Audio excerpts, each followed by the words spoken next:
বিভিন্ন ধাপে ধাপে প্রশিক্ষণ দিয়ে উপরে বানানো হয়েছে। তুমি সেগুলো মানবা না, তা চাকরি করবা কি করে? এখানে কি অধিকার আছে তোমার চাকরি করার? ওখানে চাকরি করার অধিকার তো নাই। তোমার ব্যবসা করার অধিকার আছে, তুমি প্রাইভেট কোম্পানির অধিকার আছে, তুমি জমি থেকে চাষ করার অধিকার আছে, তুমি বাগান করার অধিকার আছে। শৃঙ্খলা মানতে হবে। নিয়ম শৃঙ্খলা না মেনে তুমি যা খুশি তা করবা, তা তো হয় না। আমরা দেখতেছি না তোমরা কি করতেছো। আজকে কি দুর্ভাগ্য দেখেন, আমাদের একটা রিটায়ার্ড আর্মি অফিসারদের রেজিস্ট্রেশন আছে, সেখানে জুনিয়র অফিসারদের জন্য সিনিয়র অফিসার আসতে পারে না। বলছি তুমি দুর্নীতিবাজ, তুমি দুর্নীতি করতেছো। আমরা বলেছি, কিন্তু এখন তো বলতে পারি না। এখন কেন বলবো আমি? তারা দেশের পক্ষে আসছে, দেশপ্রেমী জনগণের পক্ষে আসছে, আমি তাদের ওয়েলকাম করাম, স্বাগতম জানাই। আমি এই সেনাবাহিনীর কাছে তো আমার কাছে কিছু প্রত্যাশা না, আমার চাওয়ার কিছু নাই। রাজনীতিবিদদের বিচার একটাই, ফাঁসি দিতে হবে, প্রকাশ্যে গুলি করে মেরে ফেলতে হবে, বিপ্লব কাউন্টার বিপ্লব হইতে হবে, মেরে ফেলতে হবে। না ছাড়া এর কোনো বিকল্প নাই। এর কোনো রাজনীতিবিদদের বিচারের আর কোনো পথ না, আমি দেখি না, আমি মনে করি না, এটা হয় না। দেখেন, যদি কারো শৃঙ্খলা ভালো না থাকে, সে যদি উচ্ছৃঙ্খল হয়, বিশৃঙ্খল হয়, তাহলে তো সেনাবাহিনীতে বা ডিসিপ্লিন ফোর্সে, সেনাবাহিনী শুধু নয়, পুলিশে, জুডিশিয়ারিতে, প্রশাসনে তারা তো চাকরি করতে পারে না।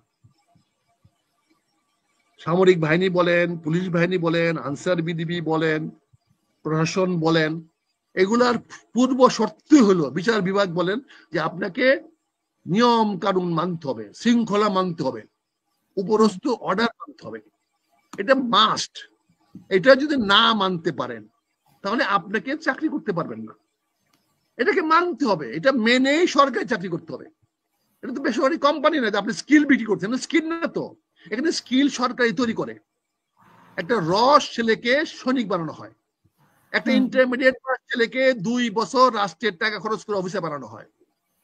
এটা চাকরি না তো, তাকে বানানো হয়। এখানে শৃঙ্খলিত না হলে যারা ন্যায্য দাবিতে এই আন্দোলনটা করেছিল, বিক্ষোভটা, নাকি কোনো ন্যায্য দাবি কেন হবে? ন্যায্য দাবি হবে কেন?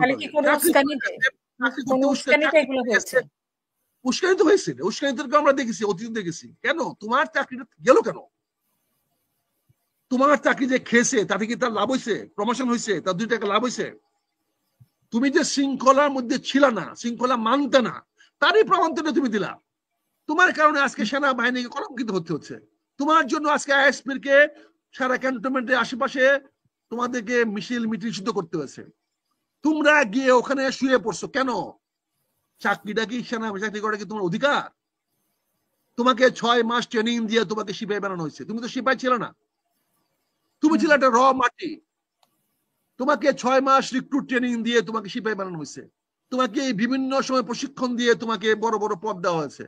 তোমাকে 2 বছর 2.5 বছর ট্রেনিং দিয়ে, একাডেমিতে ট্রেনিং দিয়ে, প্রশিক্ষণ দিয়ে অফিসার বানানো হয়েছে। তোমাকে বিভিন্ন ধাপে ধাপে প্রশিক্ষণ দিয়ে উপরে বানানো হয়েছে। তুমি সেগুলো মানবা না, তা চাকরি করবা কি করে? এখানে কি অধিকার আছে তোমার চাকরি করার? ওখানে চাকরি করার অধিকার তো নাই। তোমার ব্যবসা করার অধিকার আছে, তুমি প্রাইভেট কোম্পানির অধিকার আছে, তুমি জমি থেকে চাষ করার অধিকার আছে, তুমি বাগান করার অধিকার আছে, তুমি রেডিও টেলিভিশন চালানোর অধিকার আছে, তুমি রাজনৈতিক নেতা হওয়ার অধিকার আছে। কিন্তু সশস্ত্র বাহিনীতে চাকরি করার, জুডিশিয়াল চাকরি করার অধিকার নাই, তোমার পুলিশ বাহিনী চাকরি করার অধিকার নাই। তোমাকে নিয়ম শৃঙ্খলা মানতেই হবে। আমার এই বন্ধুদেরকে বলবো, আমার ভাইদেরকে বলবো, প্লিজ এইভাবে ছাত্রদের মতো, শ্রমিকদের মতো দাবি আদায় করা সৈনিকদের পক্ষে শোভা পায়। সৈনিকদের ন্যায্য অধিকার না। তুমি ন্যায্য পথে আসো, আমি সাহায্য করবো, তোমাদের সঙ্গে আমি যাব। তোমাদের যদি প্রমাণ করতে পারো তোমার বিরুদ্ধে অপরাধ করা হয়েছে, অন্যায় করা হয়েছে, অযৌক্তিকভাবে তোমাকে সেনাবাহিনী থেকে বাধা হয়েছে, আমি তোমাদের উকালতি করব। আমি তোমাদেরকে নিয়ে সেনাবাহিনীর কাছে যাব, সেনাপ্রধানের কাছে যাব, কেস বাই কেস যাব। আমি আগেও গিয়েছি, অতীতেও গিয়েছি। আমি যখন ডিফেন্স কমিটি মেম্বার ছিলাম তখন আমি গিয়েছি। কিন্তু এইভাবে না, এই আর্মিকে সেনাবাহিনী কলঙ্কিত করে না, তৃতীয় পক্ষকে সুযোগ দিয়ে না, ভারতকে সুযোগ দিয়ে না। এখানে তুমি কাকে সুযোগ দিচ্ছ? আজকে সেনাবাহিনী যদি কঠোর হয়, তাহলে সেনাবাহিনীর প্রতি তো বদনাম হবে, সেনাবাহিনীর প্রতি মানুষ ক্ষিপ্ত হবে, মানুষ অসন্তুষ্ট হবে। তুমি কেন বাধ্য করতো সেনাবাহিনীকে তোমার উপরে আঘাত করার জন্য? তোমরা আসো, আমি কথা দিচ্ছি তোমাদেরকে, তোমাদের প্রতিটা কেস টু কেস আমি নিয়ে যাব, প্রতিটা কেস টু কেস আমি তোমাদের জন্য আমি ফাইট করব, লড়াই করব। কিন্তু তোমাকে তো শৃঙ্খলা মানতে হবে। তোমার আগে, সবার আগে নিয়ম শৃঙ্খলা মানতে হবে।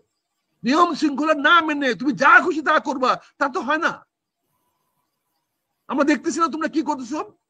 আজকে কি দুর্ভাগ্য দেখেন, আমাদের একটা রিটায়ার্ড আর্মি অফিসারদের একটা অ্যাসোসিয়েশন আছে, সেখানে জুনিয়র অফিসারদের জন্য সিনিয়র অফিসার আসতে পারে না। দুর্ভাগ্যজনক, কলঙ্কজনক আমাদের জন্য। সিনিয়র অফিসাররা, জেনারেলরা, ব্রিগেডিয়াররা তারা আসতে পারে না, আসে না, লজ্জা পায়, তাদেরকে বিভিন্নভাবে ইনসাল্ট করা হয়। কেন? কারণ ওই অফিসারটা তারুণ্য, তার বয়স কম, এই জন্য করে। সেম লজ্জা পাই আমরা, লজ্জা পাওয়ার জিনিস এটা। বলেন কেন আমার সিনিয়র অফিসারকে তুমি কেন মিসবিহেভ করবা? কেন আসলে এখানে মিসবিহেভ করবা? তুমি কে রে বাবা তাকে মিসবিহেভ করার? তুমি একজন সদস্য নাও আর উনি একজন সদস্য, আর সদস্য তোমরা দুজনের সমান হইতে পারো, কিন্তু তুমি তোমার বাবার বয়সে, তোমার মুরব্বী, ওনার হাতে তুমি প্রশিক্ষিত হয়েছো, তোমাকে উনি ট্রেনিং দিয়েছে, ওনাকে তোমাকে সেকেন্ড লেফটেন্যান্ট বানাইছে, লেফটেন্যান্ট বানাইছে, ক্যাপ্টেন বানাইছে, উনি বানাইছে। হাসিনা সরকার বানায় নাই, খালেদা জিয়া সরকার বানায় নাই। তোমাকে তোমার ঊর্ধ্বতন অফিসার তোমাকে বানিয়েছে, তোমাকে রাস্তা থেকে উঠে না সিপাই বানাইছে, তোমাকে 6 মাস। এই জিনিসগুলা পরিষ্কার করে বলতে হবে। আমরা সস্তা স্লোগানের জন্য, সস্তা জনপ্রিয়তার জন্য সব সময় একটা অন্যায়ের পক্ষে অবলম্বন করি, অন্যায়ের দিকে অন্যায়কারী। এই যে একের পর এক আন্দোলন হচ্ছে, অনেক কিছু হচ্ছে, সব দাবি দাওয়া নিয়ে আসছে, এর পেছনে অন্য কোনো কারণ আছে কিনা? মানে শেখ হাসিনার আমলে, আমি প্রতি সরকার আমলে প্রকাশ্যে বলছি সেনাবাহিনী গালাগালি করছি, কিন্তু তোমরা সব অসৎ হয়ে গেছো। আমি সেনাবাহিনীর অফিস থেকে প্রকাশ্যে বলেছি তোমরা অসৎ হয়ে গেছো, দুর্নীতিপরায়ণ হয়ে গেছো। আমার বিরুদ্ধে সেনাবাহিনী ব্যবস্থা নিয়েছে, কিন্তু আমি বলেছি। কিন্তু আজকে সেনাবাহিনী তো সেই সেনাবাহিনী না। আজকের সেনাবাহিনী 5ই আগস্ট মাসের পরে তাদের প্রচন্ডতম পরিবর্তন হয়েছে। তারা একটা দেশপ্রেমিক সেনাবাহিনী, তারা জনগণের পক্ষে সেনাবাহিনী, তারা জনগণের বিরুদ্ধে গুলি চালায় নাই। যদি গুলি চালাইতো তাহলে আজকে বাংলাদেশের ইতিহাস অন্যরকম হইতো। আমরা চীনে দেখেছি কি হয়, আমরা তুরস্কে দেখতেছি কি হচ্ছে। তুরস্কের সেনাবাহিনী কার পক্ষে দেখেন না কি হচ্ছে। আমার সেনাবাহিনী তো সেই পক্ষে যায় নাই, জনগণের পক্ষে অবলম্বন করেছে, বসু ছাত্র পক্ষ অবলম্বন করেছে। এখন পর্যন্ত সেনাবাহিনী একটা অবৈধ লোককে গ্রেফতার করে নাই, কারো অত্যাচার করে নাই। এই যে ম্যাজিস্ট্রেসি পাওয়ার পরেও আপনি দেখেন তারা কোনো অন্যায় করে না, অবিচার করে নাই। আজকে সেনাবাহিনীকে আপনি কেন বিতর্কের মধ্যে নিয়ে আসতেছেন? কি উদ্দেশ্যে নিয়ে আসতেছেন? এই সেনাবাহিনী তো আমরা যখন ক্ষমতায় ছিল, সেনাবাহিনী যখন গুম খুন করার অভিযোগ ছিল সেনাবাহিনী, তখন জেনারেলদের নাম ধরে ধরে বলছি তুমি দুর্নীতিবাজ, তুমি দুর্নীতি করতেছো, আমরা বলেছি। কিন্তু এখন তো বলতে পারি না। এখন কেন বলবো আমি? তারা দেশের পক্ষে আসছে, দেশপ্রেমী জনগণের পক্ষে আসছে, আমি তাদের ওয়েলকাম করাম, স্বাগতম জানাই। আমি এই সেনাবাহিনীর কাছে তো আমার কাছে কিছু প্রত্যাশা না, আমার চাওয়ার কিছু নাই। কিন্তু এই সেনাবাহিনীর পক্ষে থাকা আমার দেশপ্রেমের অংশ, আমার জাতীয়তাবাদের অংশ। এই সেনাবাহিনী আমার রাষ্ট্রের অংশ। এই সেনাবাহিনী আমার জনগণের রক্ষা করার অংশ। আমার সার্বভৌমত্ব রক্ষা করে একমাত্র অবস্থান এই সেনাবাহিনী। এবং আজকে সেনাবাহিনী নিঃশর্তে ডক্টর ইউনূস সাহেবের সঙ্গে দাঁড়িয়েছে বলে, ওয়াকারুজ্জামান সাহেব, জেনারেল ওয়াকারুজ্জামান প্রফেসর ইউনূস সাহেবের পিছনে দাঁড়িয়েছে বলে আজকে সরকার টিকে আছে। কাজে এখানে ব্যালেন্স নষ্ট করার চেষ্টা করেন না। এখানে যদি ব্যালেন্স নষ্ট করেন তাহলে প্রতিপক্ষ ভারত এবং পতিত সরকার লাভবান হবে। আমি তো চাই শেখ হাসিনা ক্ষমতা, আমি একদিনও দিব না, আমি একদিনও দিব না। কারণ শেখ হাসিনা শাস্তি পাওয়া উচিত, আমি তো প্রকাশ্যে বলতেছি। কারণ সে দেখুক, তাকে বাঁচায় রাখা হয়েছে, দেখুক দেখেন কি কি অন্যায় করেছেন। আজকে আওয়ামী লীগটাকে কোথায় আপনি নিয়ে গেছেন? আপনি তো আজীবন ক্ষমতা থাকবেন বলেছিলেন, আপনার লোকেরা বলছিল দেখেন কেউ কাউকে আজীবন ক্ষমতা রাখতে পারে না। আপনি শেখ হাসিনা দেখে দেখে মরেন। আমি শেখ হাসিনা চাই না তার মৃত্যু হোক, কিন্তু শেখ হাসিনাকে আসতে দিব না। আমি আমার রক্ত দিয়ে প্রতিরোধ করব শেখ হাসিনাকে, আমি আসতে দিব না তাকে। যদি আমাকে মরতে হয় মরবো। বিচারের জন্য আসতে দিবেন না? মানে তার রাজনীতি আবার বিচার হয় নাকি? রাজনীতিবিদদের বিচার হয় না, রাজনীতিবিদকে মেরে ফেলতে হয়।